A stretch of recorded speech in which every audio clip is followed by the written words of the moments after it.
What if the bumbling Agent 86 was almost never bumbling at all? Behind the beloved spy spoof that made "Would you believe?" a household phrase lies a treasure trove of bizarre secrets. A star who gambled away his fortune, a leading lady who was nearly fired over deodorant, and a robotic character who appeared in just 6 episodes yet became iconic. Fact 1. The wrong guy got the role? Imagine if Maxwell Smart had been played by a completely different actor with an entirely different comedic style.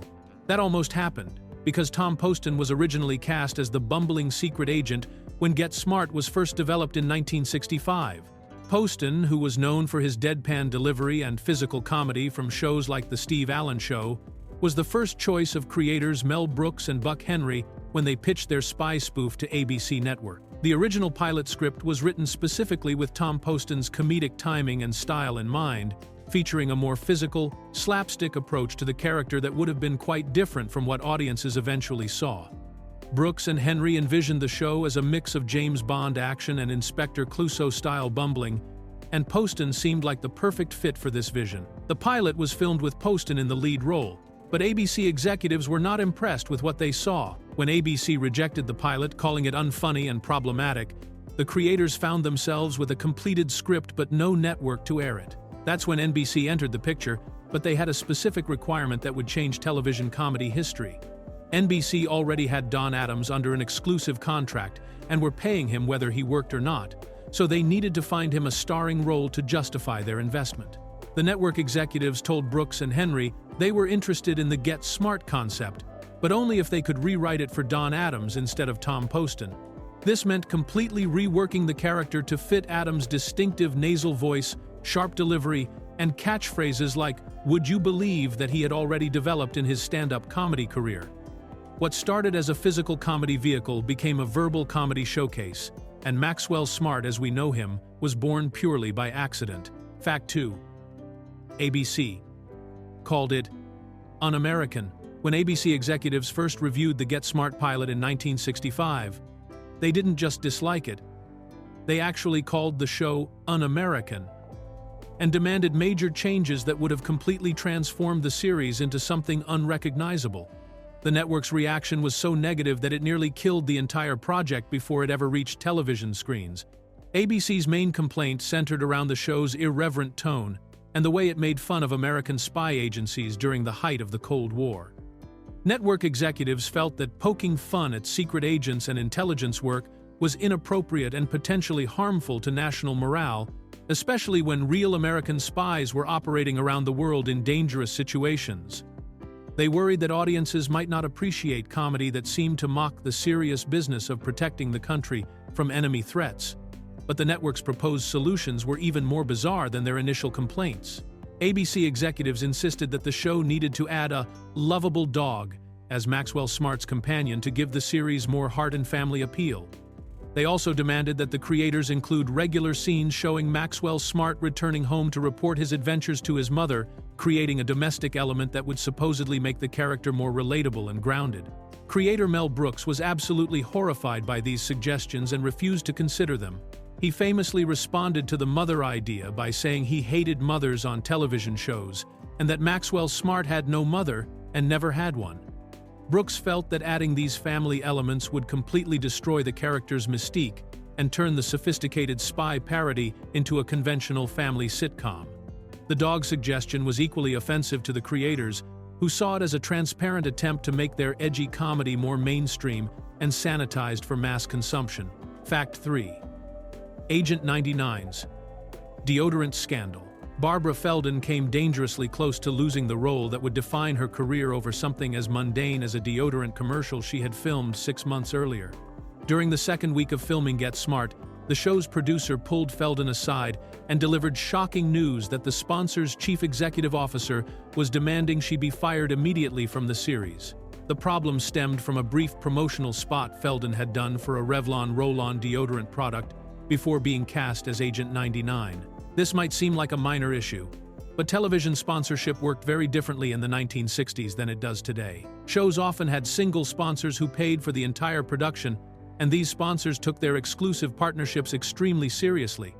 Get Smart's primary sponsor happened to be a competing deodorant soap company that viewed Felden's previous commercial work as a direct threat to their investment. The sponsor's CEO believed that having Felden appear on their show would remind viewers of the Revlon deodorant commercial every time she appeared on screen, essentially giving free advertising to their competitor during their own sponsored programming. This concern might sound absurd by today's standards, but it represented a very real conflict of interest in the tightly controlled world of 1960s television advertising. Felden found herself in an impossible situation through no fault of her own, facing termination from what would become her most famous role because of a completely unrelated job she had taken months before Get Smart even existed.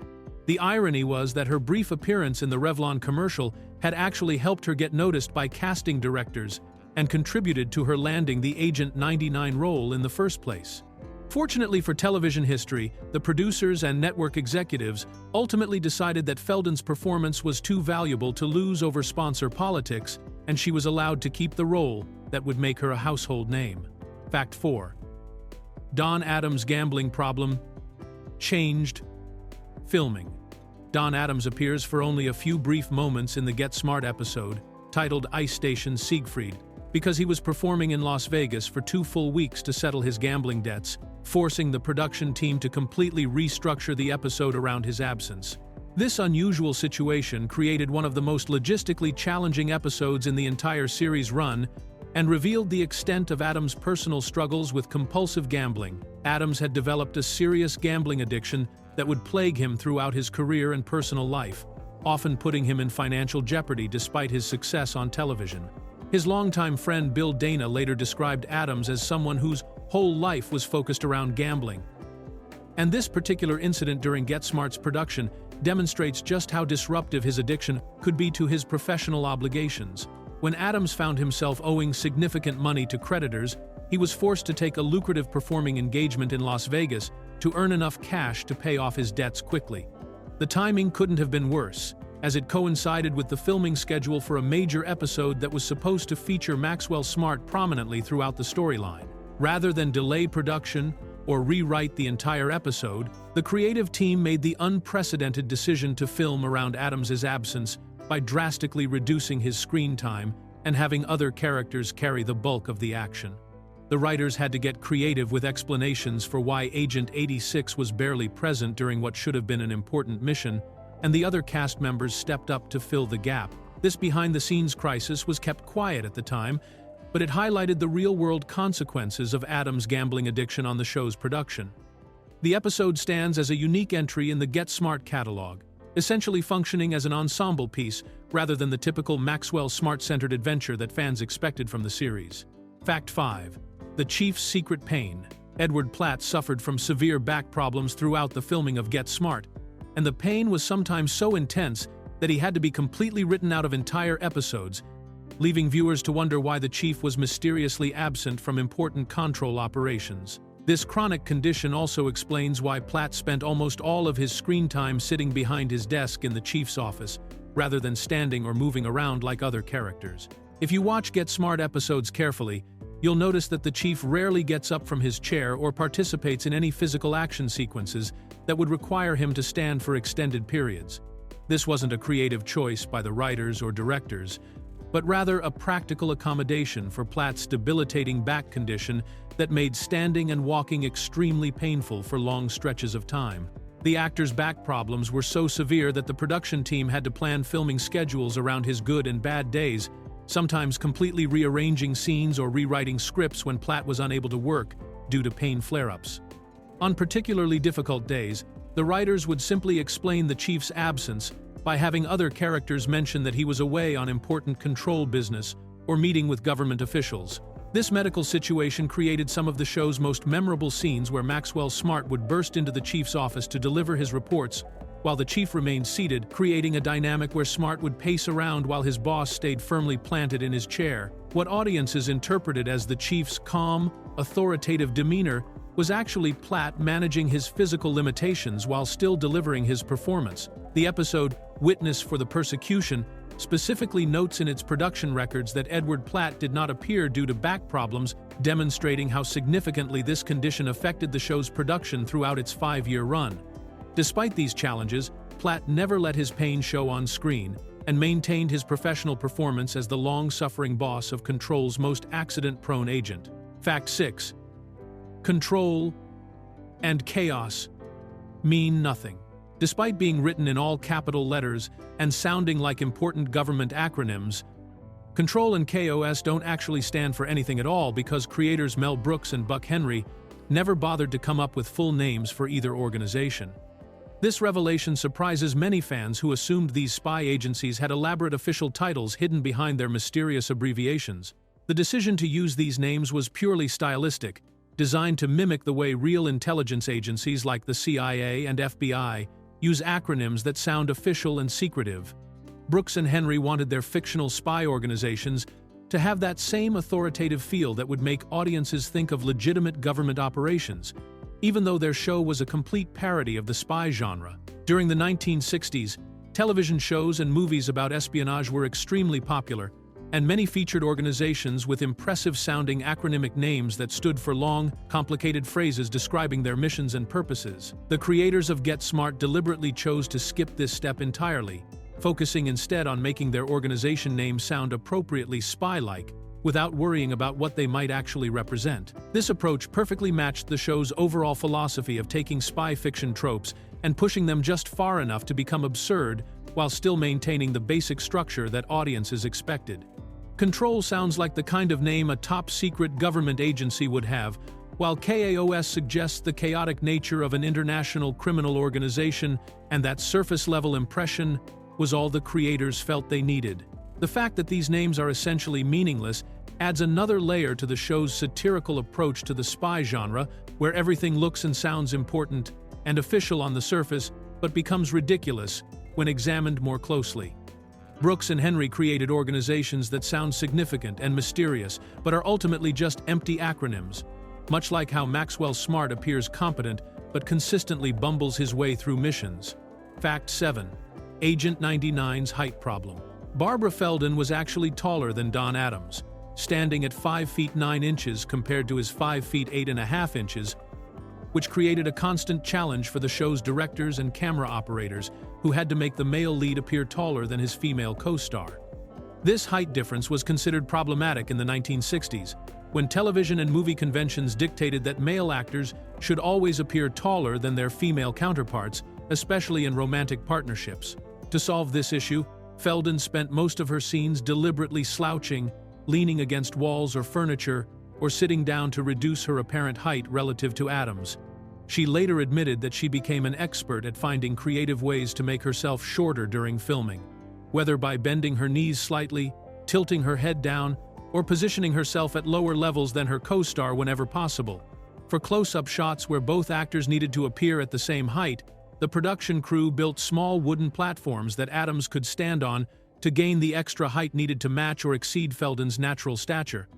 These platforms were carefully positioned just out of camera range, allowing Adams to appear taller without the audience being aware of the trick being used. The height difference was particularly noticeable during romantic scenes between Maxwell Smart and Agent 99, where the traditional male-female height dynamic was crucial for maintaining the show's romantic subplot. Directors had to be especially creative during these moments, using camera angles, positioning, and the platform system to create the illusion that Adams was the taller partner. This behind-the-scenes accommodation was so common throughout the series that it became second nature for both actors, with Feldon automatically adjusting her posture and Adams instinctively looking for his platform markers whenever they filmed scenes together. The success of these techniques meant that most viewers never noticed the actual height difference between the two stars. Fact 8. The shoe phone was impossible. The iconic shoe phone that became Maxwell Smart's most famous gadget was completely impossible to create with 1960s technology, and even the Central Intelligence Agency acknowledged this fact when they put one of Don Adams' original prop phones on display in their museum, with a note dismissing it as pure fantasy. The CIA's exhibit specifically stated that shoe phones and similar spy gadgets were nothing more than fantasy precursors to today's wireless communications and had no connection to actual espionage equipment. During the time Get Smart was filmed, telephone technology required bulky components, heavy wiring, and direct connections to telephone networks that simply couldn't be miniaturized enough to fit inside a shoe while still maintaining the ability to make and receive calls. The transistor technology needed for truly portable communication devices was still in its early stages, and even the most advanced mobile phones of the era were large, car-mounted units that weighed dozens of pounds. The prop shoe phones used on the show were actually constructed from regular black leather dress shoes that had been hollowed out and fitted with fake rotary dials and dummy components that looked convincing on camera but had no actual telecommunications capability. The removable heel contained a speaker and receiver that were completely non-functional, held in place by simple pins that allowed actors to demonstrate the phone's supposed operation during filming. What makes this technological impossibility even more interesting is that the shoe phone was designed as a parody of the high-tech gadgets featured in James Bond films, which themselves pushed the boundaries of believable technology for comedic and dramatic effect. Get Smart took these already fantastical spy tools and made them even more absurd, creating devices that were so obviously impossible that they highlighted the ridiculous nature of the entire spy gadget concept. The show's creators were fully aware that their gadgets were technologically impossible, and this impossibility was part of the joke, rather than an oversight in the writing. Fact 9. Don Adams stole his voice from the Thin Man. Don Adams developed Maxwell Smart's distinctive nasal voice and clipped speaking style by directly imitating actor William Powell, calling to his dog in the Thin Man movie series from the 1930s and 40s. Adams admitted in interviews that he based his entire vocal approach on the way Powell would say "Asta, Asta" when calling to his wire fox terrier in those classic detective films. William Powell played the sophisticated detective Nick Charles in the Thin Man movies, and his character would frequently call out to his beloved dog Asta using a sharp, precise vocal delivery that caught Adams' attention. Powell's voice had a unique quality that combined authority with a slightly nasal tone, and Adams found this combination perfect for creating a comedic character who thought he was suave and sophisticated but actually sounded somewhat ridiculous. Adams took Powell's vocal mannerisms and exaggerated them even further, creating the distinctive speaking pattern that would become Maxwell Smart's trademark sound. The original inspiration was meant to convey intelligence and authority, but Adams' interpretation turned it into something that suggested a character who was trying very hard to sound important and knowledgeable while actually being completely clueless about most situations. This vocal choice became so central to the Maxwell Smart character that Adams continued using variations of it throughout his career, most notably when he later provided the voice for Inspector Gadget in the animated series of the 1980s. The speaking style was so closely associated with Adams that other actors attempting to imitate Maxwell Smart would always focus on recreating that particular nasal delivery and precise pronunciation. The irony is that what started as Adams' attempt to sound like a sophisticated movie detective became the voice of television's most incompetent secret agent, transforming Powell's smooth authority into Smart's bumbling confidence that made audiences laugh rather than taking the character seriously as a competent spy. Fact 10. Jaime the robot weighed nearly half a ton. According to Get Smart's official storyline, the beloved robot character Jaime weighed exactly 982 pounds, which means that actor Dick Gautier was supposedly portraying a character that weighed nearly half a ton despite looking like a completely normal human being. This absurd weight specification was mentioned in the episode It Takes One to Know One and became part of the robot's official characteristics throughout the series. The massive weight was meant to emphasize Jaime's robotic nature and explain his incredible strength, which allowed him to perform superhuman feats like defeating a live gorilla in hand-to-hand combat and being completely bulletproof when shot multiple times. The writers used this extreme weight as a way to justify why Jaime could accomplish impossible physical tasks that would be beyond any normal person's capabilities. What made this detail particularly amusing was that Dick Gautier appeared to be a perfectly ordinary-sized man who moved around normally and never seemed to cause any structural damage to floors, furniture, or vehicles despite supposedly weighing as much as a small automobile. The show never addressed the logical problems this would create, such as how Jaime could walk on upper floors of buildings without crashing through the ceiling of rooms below. The 982-pound specification also raised questions about how Jaime could interact normally with other characters, sit in regular chairs, or travel in standard cars without crushing everything around him.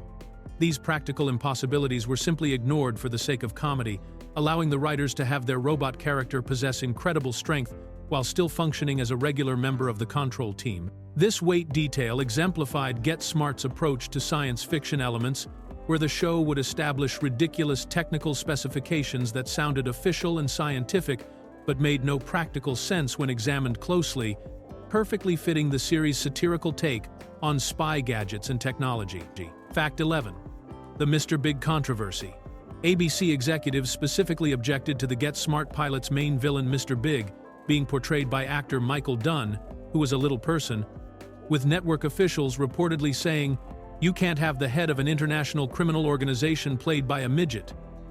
This objection became one of the primary reasons ABC rejected the entire pilot, demonstrating how network television's narrow expectations about casting could derail entire productions. Michael Dunn was a talented and accomplished actor who had already established himself in both television and theater, but ABC executives felt that his physical appearance made him unsuitable for playing a serious criminal mastermind.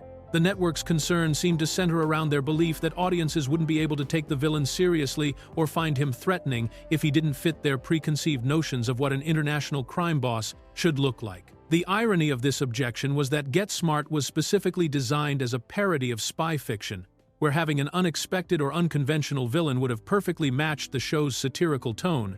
The character of Mr. Big was meant to be a direct spoof of the grandiose, larger-than-life villains found in James Bond films, and casting someone who defied typical villain stereotypes would have enhanced the comedic effect rather than undermining it. Tom Poston, who was originally cast as Maxwell Smart for the ABC pilot, later confirmed these details in interviews for the Archive of American Television, explaining that the network's rejection was based partly on their discomfort with the Mr. Big character. When NBC eventually picked up the show, they kept Michael Dunn in the role and featured him in the series premiere, where his performance as the megalomaniacal crime boss proved both entertaining and memorable. The ABC rejection over this casting choice ultimately worked out for the best, as NBC proved more willing to embrace the unconventional elements that made Get Smart unique and successful. Fact 12. Agent 99's real name was never revealed. Agent 99's real name remained a complete mystery throughout the entire 5-year run of Get Smart, and the writers went to extraordinary lengths to keep it secret even during her wedding ceremony with Maxwell Smart, deliberately making the moment when her name was spoken completely inaudible to viewers. This ongoing mystery became one of the show's most persistent running gags and demonstrated the creators' commitment to maintaining the character's enigmatic identity. During the highly anticipated wedding episode in Season 4, fans expected to finally learn Agent 99's true identity when the minister would naturally have to use her real name during the ceremony. However, the show's writers had other plans and arranged for Admiral Hargrade to fall asleep and snore loudly at the exact moment when the minister spoke her name, drowning out the words so that audiences still couldn't hear what she was actually called. The show had teased viewers with potential names on previous occasions, but these always turned out to be false identities or cover names that Agent 99 used during missions. In one episode, Maxwell Smart calls her Ernestine, but she immediately responds that it's too bad that's not her real name. In another episode, she uses the alias Susan Hilton while undercover, but later tells Max that this is also fake and not her actual identity. This deliberate mystery extended beyond the original series, as even in later Get Smart reunions and revival attempts, the character continued to be known only as Agent 99 or simply 99. The writer's decision to maintain this secret created an unusual situation where one of television's most famous female characters remained completely anonymous in terms of her birth name. The name mystery became so central to the character that revealing it would have fundamentally changed who Agent 99 was, making the ongoing secrecy an essential part of her identity, rather than just a temporary plot device. Fact 13. Don Adams chose money over fame. When Don Adams was negotiating his contract for Get Smart, he faced a crucial decision between two very different compensation packages. He could either take more money per week with no ownership stake in the show, or accept less weekly pay in exchange for partial ownership of the series. Adams chose the ownership deal, a decision that would make him wealthy for the rest of his life through syndication royalties that continued flowing in decades after the show ended. This choice demonstrated remarkable foresight on Adams' part, as most actors in the 1960s focused primarily on their immediate weekly salaries, rather than thinking about long-term earnings potential from reruns and syndication sales. Television syndication was still a relatively new concept at the time, and many performers didn't fully understand how valuable ownership stakes could become if a show remained popular with audiences over many years. Adams' decision proved to be incredibly smart because Get Smart became one of the most durable comedy series in television history, continuing to air in syndication around the world for decades after its original run ended in 1970.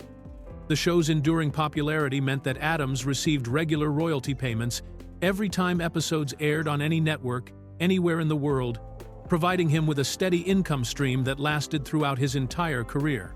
This financial security became especially important later in Adams' life when he struggled with being typecast as Maxwell Smart and found it difficult to land other major acting roles. While many actors from successful television series of that era eventually faced financial difficulties when their shows ended and work became scarce, Adams continued earning money from his Get Smart ownership stake even when he wasn't actively working.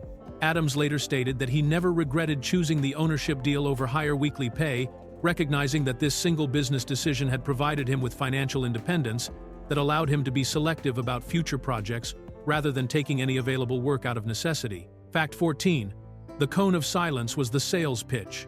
The famous malfunctioning cone of silence scene was actually filmed separately before the rest of the Get Smart pilot and used as a specific demonstration piece to sell the show concept to NBC executives, proving that this single comedic bit was considered the perfect example of what the series would offer viewers. The creators believed this scene captured the essence of their spy parody so effectively that it could convince network officials to greenlight the entire production.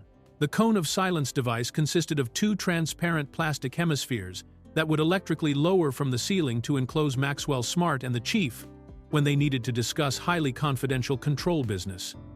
The joke was that the device created the opposite effect of what it was supposed to accomplish, making it impossible for the people inside the cone to hear each other, while allowing everyone outside to hear their conversation perfectly. This scene demonstrated several key elements that would define Get Smart throughout its run. The gap between high-tech spy gadgets and their actual effectiveness, Maxwell Smart's unwavering confidence in obviously flawed equipment, and the chief's growing frustration with his agent's insistence on using devices that clearly didn't work as intended. The bit also showcased Don Adams' comedic timing and his character's ability to remain completely oblivious to obvious problems. NBC executives were immediately impressed by this demonstration of the show's comedic concept, recognizing that it perfectly captured the satirical approach to spy fiction that Brooks and Henry were proposing. The scene showed how the series would take familiar spy tropes and push them just far enough to become absurd, while still maintaining the basic structure that audiences expected from espionage entertainment. The success of this sales pitch led NBC to commission the full pilot, and the cone of silence became one of Get Smart's most recognizable recurring gags, appearing regularly throughout the series whenever Maxwell Smart insisted on maximum security for sensitive conversations. Fact 15. Edward Platt's tragic end. Edward Platt's death on March 19, 1974, was initially reported to the public as a heart attack, but years later his family revealed the true cause was suicide after the actor had struggled with severe, untreated depression and mounting financial pressures that overwhelmed his ability to cope. This tragic revelation added a heartbreaking dimension to the loss of the beloved actor who had brought such warmth and authority to his role as the chief of control. Platt had been battling depression for an extended period without receiving proper medical treatment during an era when mental health issues carried significant stigma and effective treatments were less widely available or understood than they are today. The combination of his psychological struggles and serious financial difficulties created a situation that became increasingly difficult for the 58-year-old actor to manage on his own. The financial problems that contributed to Platt's despair were particularly devastating because they came after years of steady work in television and film, including his memorable role in Get Smart and previous appearances in major movies like Rebel Without a Cause alongside James Dean. Despite his professional success and recognizable face to television audiences, Platt found himself facing money troubles that seemed insurmountable at the time of his death. His family's decision to eventually reveal the true circumstances of his death helped shed light on the hidden struggles that even successful entertainers can face behind their public personas. Don Adams, his Get Smart co-star, reportedly knew the real cause of Platt's death, but respected the family's initial decision to keep the details private during their time of grief. The tragedy highlighted the importance of mental health awareness and support systems for people in the entertainment industry, where the pressures of career uncertainty and financial instability can compound existing psychological challenges that might otherwise be successfully treated with proper care and intervention.